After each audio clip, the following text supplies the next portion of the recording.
तो राधे राधे आप सभी को। तो आप सभी का स्वागत है सरोज देवी के बाल गोपाल चैनल पे। तो देखो कल है कामदा एकादशी, तो आप सभी को मेरे और मेरे छोटे से लाला की तरफ से कामदा एकादशी की ढेर सारी शुभकामनाएं। तो आज की वीडियो में आप जानेंगे कामदा एकादशी के दिन हम अपने ठाकुर जी को स्नान कैसे कराएंगे। देखो कामदा एकादशी बहुत ही बड़ी एकादशियों में आती है और जो भी कोई अच्छे सच्चे मन से इसका व्रत और पालन करता है तो हर कामना पूरी होती है। और हमारे छोटे से ठाकुर जी को तो एकादशी सबसे अति प्रिय होती है। तो इसलिए हम जिसके पास ठाकुर जी है उन्होंने तो एकादशी का फास्ट रखना ही रखना चाहिए। अगर जो नहीं रख सकते हो तो एकादशी के दिन पालन जरूर करना चाहिए। जैसे लहसुन प्याज आपको नहीं खाना चाहिए। वैसे तो देखो जिसके घर में ठाकुर जी है वो लहसुन प्याज बिल्कुल नहीं खाते हैं।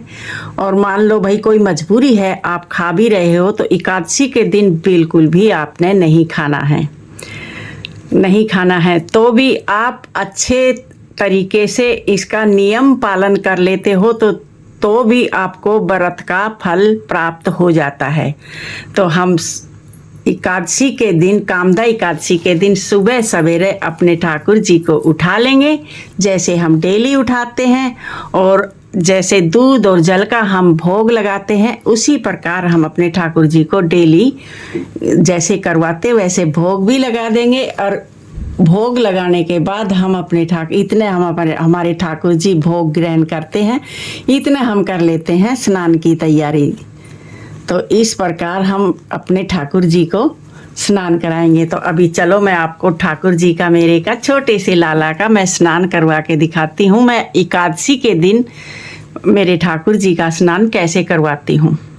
तो सबसे पहले हमने अपने ठाकुर जी के लिए ये उपटन बना लिया है। इस उपटन में मैंने डाला है गोपी चंदन और दही और 1 चुटकी हल्दी की और यमुना नदी का जल और शहद।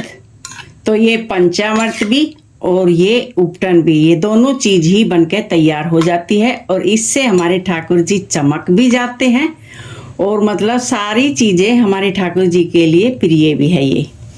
तो और गर्मी का टाइम आ गया है तो अपने ठाकुर जी को हम इसी प्रकार चंदन से तो डेली स्नान करवाना चाहिए। अगर जो नहीं करवा सकते हो तो आप चंदन का टीका जरूर लगाएं। तो हम सबसे पहले देखो आप परात, सबसे पहले हमने ये परात ले लिया। चाहे इसमें स्वास्तिक बना सकते हो, चाहे तुलसी पत्ता विराजमान कर सकते हो और चाहे मेरी तरह ये फूल रख के और अपने ठाकुर जी को विराजमान कर देंगे। और इस तरीके से हम अपने ठाकुर जी को हल्के हाथ से ये उपटन लगाएंगे। और हमारे ठाकुर जी आप देखते रहना, हमारे प्यारे से ठाकुर जी छोटे से लाला किस प्रकार ये देखो चमक भी जाते हैं और मतलब इतने खुश हो जाते हैं ना इस चीज़ से स्नान करके। तो देखो जिसके घर में ठाकुर जी है वो तो ये समझो अपने ठाकुर जी के लिए नई नई चीज़ें देखते रहते हैं। हम अपने ठाकुर जी को कौन सी चीज़ लगाएं जो कि हमारे ठाकुर जी बिल्कुल चमकते रहें। ये गर्मी का टाइम आ गया है तो देखो गर्मी के टाइम में हमारे ठाकुर जी ये अष्ट धातु में होते हैं तो थोड़े से इनका कलर फेड हो जाता है। तो इनके कलर के लिए हमने नए नए नुस्खे देखने पड़ते हैं और इस प्रकार हम अपने ठाकुर जी को स्नान करवाएंगे। तो हमारे ठाकुर जी इनको अति प्रिय भी होता है ये स्नान और हमारे ठाकुर जी चमक भी जाते हैं। तो देखो मैं तो मेरे ठाकुर जी को इसी प्रकार ये गोपी चंदन और हल्दी इन सब चीज़ों से स्नान करवाती हूँ जो कि मेरे ठाकुर जी अच्छे से चमकते रहें और प्यारे प्यारे सुंदर सुंदर मेरे को दिखते रहें। तो अगर जो आपको मेरी वीडियो मेरे ठाकुर जी की छोटे से मेरे लाला की अगर जो आपको वीडियो अच्छी लगती हो तो आप मेरे चैनल को सब्सक्राइब करना और वीडियो को लाइक करना।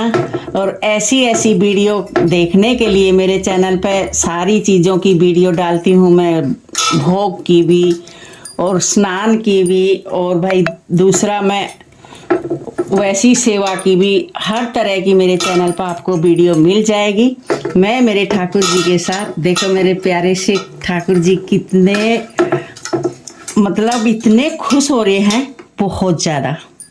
तो हम इस प्रकार अपने ठाकुर जी की कामदा एकादशी के दिन ऐसे स्नान कराएंगे और अपने ठाकुर जी को अच्छी तरीके से, ये देखो हमारे ठाकुर जी बिल्कुल सोने की तरह चमक गए हैं।